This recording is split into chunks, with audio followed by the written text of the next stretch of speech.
बच्चों, आज इस वीडियो में हम रिडॉक्स टाइट्रेशन करेंगे और इस रिडॉक्स टाइट्रेशन में हम एग्जाम्पल लेंगे KMnO4 अगेंस्ट मोहर सॉल्ट। तो यहाँ पर मोहर सॉल्ट हम MY10 स्टैंडर्ड सॉल्यूशन यूज करते हैं। इसकी सहायता से KMnO4 पोटासियम परमैंगनेट की मोलरिटी एंड स्ट्रेंथ कैलकुलेट करेंगे। तो जो सबसे पहले आपने क्या करना है, सबसे पहले MY10 स्टैंडर्ड मोहर सॉल्ट सॉल्यूशन बनाना है। उस MY10 स्टैंडर्ड सॉल्यूशन बनाने के लिए अगर आप 100 ml मेजरिंग फ्लास्क लेते हैं तो आपने 3.9200 ग्राम एनालिटिकल बैलेंस से वेट करना है। जब आप वेइंग करेंगे तो एनालिटिकल बैलेंस के डोर्स को आपने क्लोज रखना है जिससे एरर ना आए, और एनालिटिकल बैलेंस अगर इलेक्ट्रिकल है तो उसे कम से कम 10 मिनट्स यानी 10 मिनट पहले आप ऑन करेंगे। आप वहाँ से वेट लाकर मेजर करके मेजरिंग फ्लास्क में डालते हैं। मेरे पास 250 ml है। 250 ml MY10 मोहर सॉल्ट सॉल्यूशन बनाने के लिए हमें वेट करना पड़ेगा 9.800 ग्राम। तो 9.800 ग्राम हम वे करके वॉच ग्लास पर हमने रख लिया है। अब सॉल्यूशन तैयार करते समय सबसे पहले आपने डिस्टिल वाटर से मेजरिंग फ्लास्क को आपने वॉश करना है, रिंज करना है। वॉश करके आप इसको सिंक में डाल दोगे। वॉश कर लिया, उसके बाद आपने फनल को वॉश कर देना है। डिस्टिल वाटर से आप वॉश करेंगे। वॉश करने के बाद आप इस तरह से फनल मेजरिंग फ्लास्क में लगा देंगे। उसके बाद क्रिस्टल्स को आप इस तरह से पोर करेंगे, यानी इस तरह से डालेंगे तो कोई भी क्रिस्टल बाहर नहीं गिरना चाहिए। जितना मैक्सिमम हो सके उसे आप गिरेंगे। उसके बाद आपने डिस्टिल्ड वाटर डिस्टिल वाटर से इसको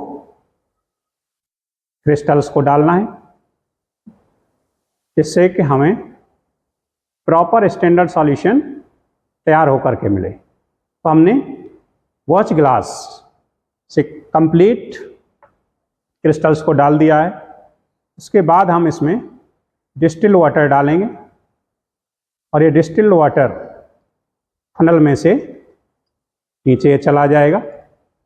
फनल को हम इस तरह से प्रॉपर तरीके से वॉश कर देंगे जिससे कि इसमें कोई भी क्रिस्टल ना रहे। उसके बाद हम फनल को हटाकर रख देते हैं। फनल हटा के हम रखेंगे और फिर इसमें डिस्टिल वाटर डालेंगे। डिस्टिल वाटर इस सॉल्यूशन में डालेंगे तो इसमें आपने डाइल्यूट सल्फ्यूरिक एसिड लगभग 1 टेस्ट ट्यूब बच्चों, इसमें आप डाइल्यूट सल्फ्यूरिक एसिड डालोगे। ये डाइल्यूट सल्फ्यूरिक एसिड है। मैं इसकी 1 टेस्ट ट्यूब इसमें डालूंगा। इस तरह से इसमें पोर करेंगे, लेकिन पोर करते समय सावधानी रखें बच्चों। एसिड से इसलिए डालते हैं इसमें जिससे कि ये ऑक्सीडाइज ना हो मोहर सॉल्ट। पानी में जैसे आप डालते हैं ऑक्सीडाइज होने का खतरा बन जाता है। तो आप इसमें डाइल्यूट सल्फ्यूरिक एसिड लगभग 1 टेस्ट ट्यूब इसमें डाल देंगे। डालने के बाद आप इसको इस तरह से डिजॉल्व कर लेंगे। आपने ये डिजॉल्व कर लिया। इसमें और डिस्टिल वाटर ऐड करेंगे। डिस्टिल वाटर इस तरह से ऐड करेंगे बच्चों। जब बच्चों इसमें डिस्टिल वाटर ऐड करेंगे तो इसका जो मेजरिंग मार्क, जो इसमें राउंड मार्क आप देख सकते हो यहाँ पर, उससे थोड़ा नीचे हम इसको रख लेंगे। और उसके बाद फिर हमने ये डिस्टिल वाटर और पिपेट की सहायता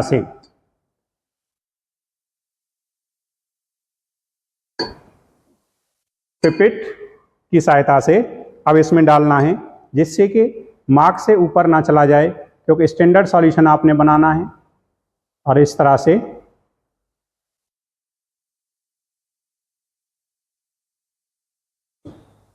ये हो गया। फिर इसका मिनिस्कस मैच कर लेंगे, यानी कंप्लीट हो गया है। फिर आपने क्या करना है, इसको एयर टाइट कर देना है। एयर टाइट करके इसको इस तरह से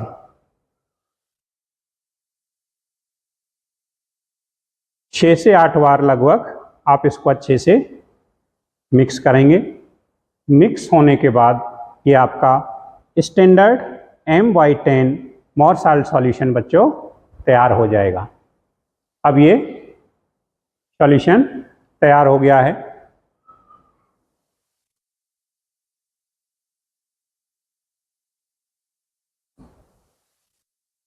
तो इस तरह से ये सॉल्यूशन तैयार हो जाएगा।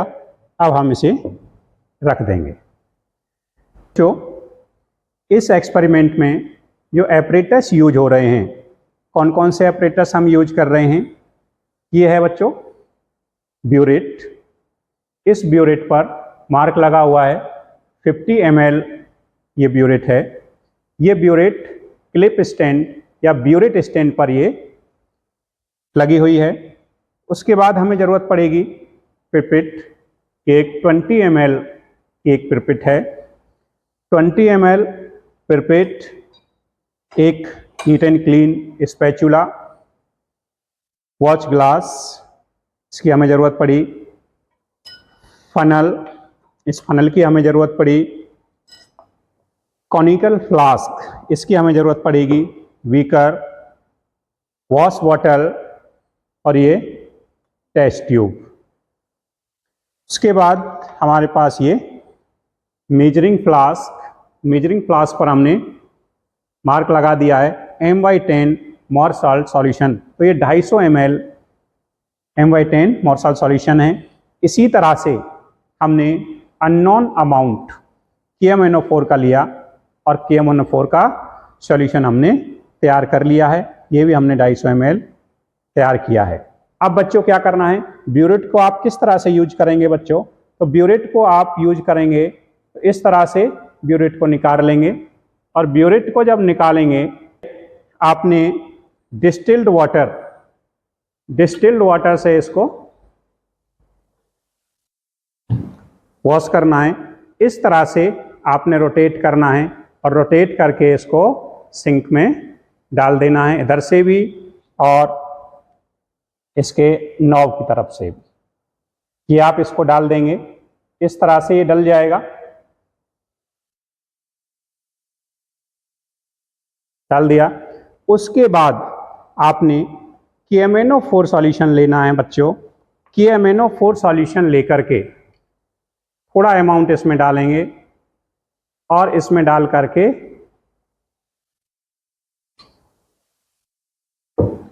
इसको फिर इसी तरीके से पूरा रिंज करोगे बच्चों। ये रिंज करते हुए आप इसको इस तरह से ऐसे गोल गोल घुमा करके इसको रिंज किया जाता है, जिससे कि इस पर जो भी सॉल्यूशन लगा हुआ है वो सारा का सारा छूट जाए और कोई भी दूसरी कंसंट्रेशन इसमें ना रहे।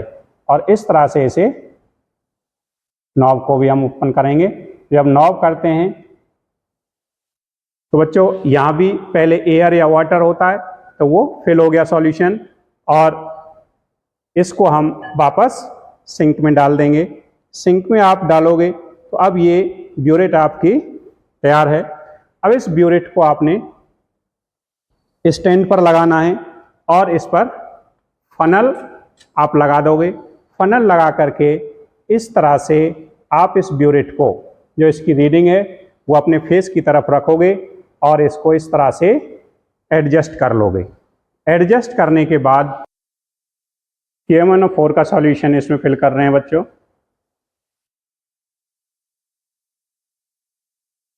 सॉल्यूशन फिल करने के बाद आपने कीप को हटा करके वापस रख लेना है। कीप वापस रख लोगे और इस ब्यूरेट को मार्क से थोड़ा सा अप लेके जाओगे और उसके बाद 0 पर इसका मिनिस्कस सेट कर दोगे। 0 पर मिनिस्कस सेट करते हो तुम्हें क्या करना है, इसमें यहाँ से इस सॉल्यूशन को इस तरह से 0 पर आप इसको ओपन करेंगे, नॉब को ओपन करते ही ये नीचे आ जाएगा। लेकिन बच्चों आपने जब कभी रीडिंग इसकी नोट करनी है या फिर देखनी है तो आपने ध्यान रखना है इसको हॉरिजॉन्टली देखना है बच्चों। ब्यूरेट में रीडिंग्स को हॉरिजॉन्टल आप देखेंगे जिससे कि मेनिस्कस हमें एग्जैक्ट दिखाई दे। और जो रीडिंग है इसमें 50 ml यानी 50 इसके बड़े कॉलम बने हुए हैं, 50 ml की ये ब्यूरेट है। उस एक जो इसका ml है उस एक ml में फर्दर 10 डिवीजन हैं, 10 डिवीजन्स हैं यानी 0.1 ml। तो हम जहाँ भी हमारी यूनिट आएगी उसको हम नोट कर लेंगे। अब आपने नेक्स्ट स्टेप क्या करना है, ये हमने ऑलरेडी वाटर से, डिस्टिल वाटर से इसको आपने साफ करके इसको सिंक में डाल दोगे। करने के बाद इसी तरह से आप पिपेट को डिस्टिल वाटर से आप इसे इस तरह से वॉश कर लेंगे और इसमें सिंक में डाल देंगे बच्चों। पिपेट को बच्चों आपने इस तरह से 4 फिंगर से इसको ऐसे पकड़ना है जब आप सॉल्यूशन अपना सक करेंगे। तो आपने अब इसमें क्या करना है, 20 ml की ये पिपेट है, हम 20 ml मोहर साल्ट सॉल्यूशन सक करेंगे।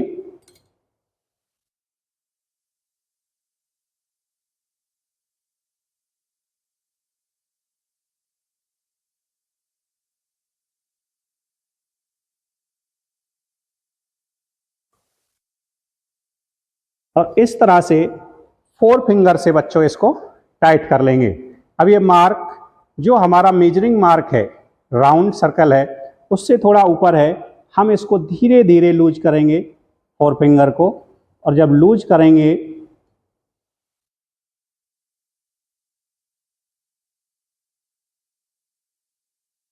ये तो मेनिस्कस का आ गया। अब हम इसको इस तरह से कॉनिकल फ्लास्क लेंगे बच्चों। कॉनिकल फ्लास्क एक तो पिपेट को पकड़ने का सही तरीका ये है 4 फिंगर से, और आप इसको पकड़ोगे और जब कॉनिकल फ्लास्क में इसे पोर करते हो तो इस तरह से इसमें थोड़ा एंगल बना लेंगे, और जैसे ही इसका सॉल्यूशन कॉनिकल फ्लास्क में बच्चों चला जाएगा, अब ये सॉल्यूशन इसमें पोर हो गया है, तो जो लास्ट ड्रॉप पिपेट में ना रहे इसलिए आपने इसको पोलाइटली 2 बार इसको यानी 2 टाइम्स टच करना है और फिर इसको निकाल के रख देना है। अब इसमें हमारा 20 ml मोहर साल्ट सॉल्यूशन आ गया। इसमें आपने approx half test tube dilute sulphuric acid और डाल सकते हो।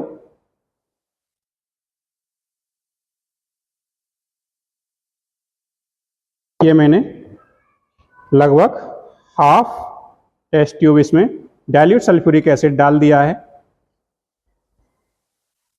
उसके बाद अब आपने इसको मोहर साल्ट सॉल्यूशन में जो KMnO4 की ड्रॉप है वो इसके सेंटर में स्लो मोशन में डलनी चाहिए। इस तरह से डालेंगे और इसको इस तरह से स्टिर करते रहेंगे कि ड्रॉप वाइज ड्रॉप हम इसको डालेंगे और डालते डालते हम इसको स्टिर करते रहेंगे। तो पहली रीडिंग बच्चों आप रफ रीडिंग भी ले सकते हो, थोड़ा फास्ट कर सकते हो। उसके बाद आपको ये पता चल जाएगा कि आपकी रीडिंग कहाँ आने वाली है। उसके बाद फिर आप एक्यूरेट यानी 3 सेम रीडिंग या फिर कह सकते हो कॉन्करेंट रीडिंग आपने लेनी है। तो आप इस तरह से ड्रॉप वाइज ड्रॉप इसके सेंटर में डलनी चाहिए और उसको रेंज करते रहना है जिससे प्रॉपर रिएक्शन हो जाए, प्रॉपर इसका ऑक्सीडेशन होता रहे, क्योंकि इसमें KMnO4 स्ट्रॉन्ग ऑक्सीडाइजिंग एजेंट है बच्चों।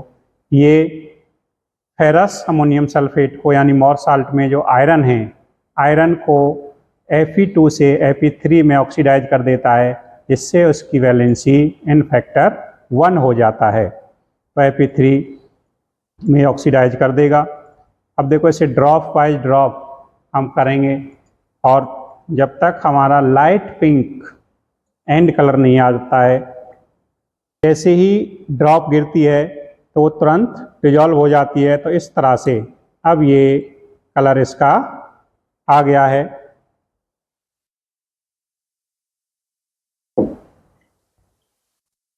लाइट पिंक कलर इसका आ गया बच्चों।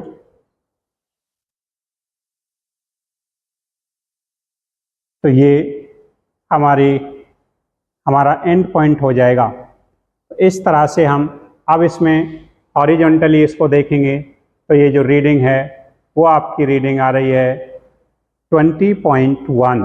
करने के लिए हमने क्या करना है, मोहर साल्ट कुछ ड्रॉप्स लेंगे और एक ड्रॉप इस तरह से डालेंगे।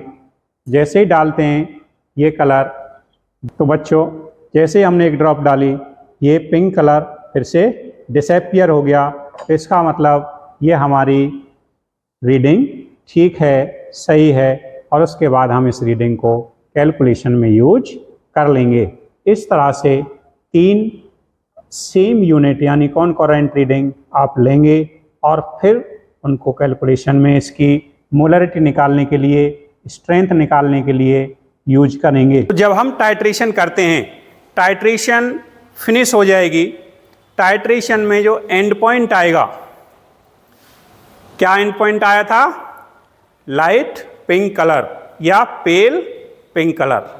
क्या आया था, लाइट पिंक कलर या पेल पिंक कलर। ओके, तो उस ब्यूरेट की रीडिंग को हमने नोट कर लिया और उससे आगे किस तरह से हमने कैलकुलेशन करनी है, तो इसी चीज़ को हम यहाँ पर दिखा रहे थे। तो जब हम एक्सपेरिमेंट करते हैं तो सबसे पहले एम, भाई एम क्या है इस एक्सपेरिमेंट का, एम है to determine molarity and strength of KMnO4 solution against standard MY10 Mohr salt solution. उसके बाद इसमें आएगा एपरेटस रिक्वायर्ड, वो सारा बता चुके हैं। उसके बाद इसमें थ्योरी, तो फिर हमारी केमिकल इक्वेशन। तो केमिकल इक्वेशन बच्चों इसमें क्या है, KMnO4 स्ट्रॉन्ग ऑक्सीडाइजिंग एजेंट है। ये क्या करेगा, मोहर सॉल्ट में जो आयरन है उसको Fe2 से Fe3 में ऑक्सीडाइज कर देगा। तो अब यहाँ पर ऑक्सीडेशन जो स्टेट है इसकी +2 है, इसकी +3, तो यहाँ n फैक्टर कितना है, 1। इसी तरह से यहाँ पर अगर देखेंगे Mn तो ये है +7 और यहाँ है +2। तो यहाँ जब हम n फैक्टर देखेंगे तो यहाँ आएगा 5। तो इसकी हमें ज़रूरत पड़ेगी। तो केमिकल इक्वेशन यहाँ पर आपने यूज करनी है। उसके बाद बच्चों ऑब्जर्वेशंस क्या होंगे, इंडिकेटर। तो ये KMnO4 है, ये KMnO4 सेल्फ इंडिकेटर की तरह काम करेगा। एंड पॉइंट में कलरलेस सॉल्यूशन से लाइट पेल, लाइट पिंक, तो एंड पॉइंट में कलरलेस सॉल्यूशन से पेल पिंक या लाइट पिंक कलर आएगा बच्चों। तो इसमें सेल्फ इंडिकेटर KMnO4 हो गया, एंड पॉइंट आपका पेल पिंक या लाइट पिंक कलर हो जाएगा। वॉल्यूम ऑफ मोहर सॉल्ट जो आपने प्रिपिट में यूज किया, कितना यूज किया था बच्चों, 20 ml। Okay, yes sir. उसके बाद ऑब्जर्वेशन टेबल, तो हमने ऑब्जर्वेशन टेबल बनाई। किस तरह से ऑब्जर्वेशन टेबल बनाई, ऑब्जर्वेशन टेबल में हमने लिया था सीरियल नंबर, वॉल्यूम ऑफ मोहर salt use, burette reading, volume of KMnO4 use. तो यहाँ पर हमने मोहर सॉल्ट तो हमने अभी देखा 20 ml यूज किया, 20 ml यूज कर लिया, तो सभी में 20 ml है।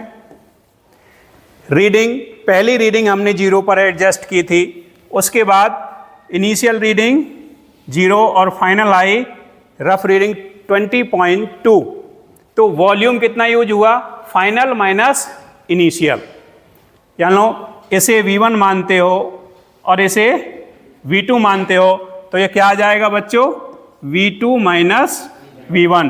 तो ये हो जाएगा वॉल्यूम ऑफ KMnO4। क्या हो जाएगा बच्चों, वॉल्यूम ऑफ KMnO4। तो ये हमारा कितना आ गया, 20.2। अब हमने 3 कॉन्करेंट रीडिंग लेनी थी, यानी 3 एक जैसी रीडिंग, सेम रीडिंग आनी चाहिए थी, और वो हमारी क्या आई थी बच्चों, 20.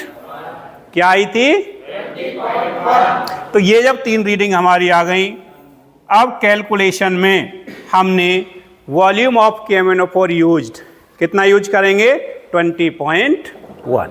ओके,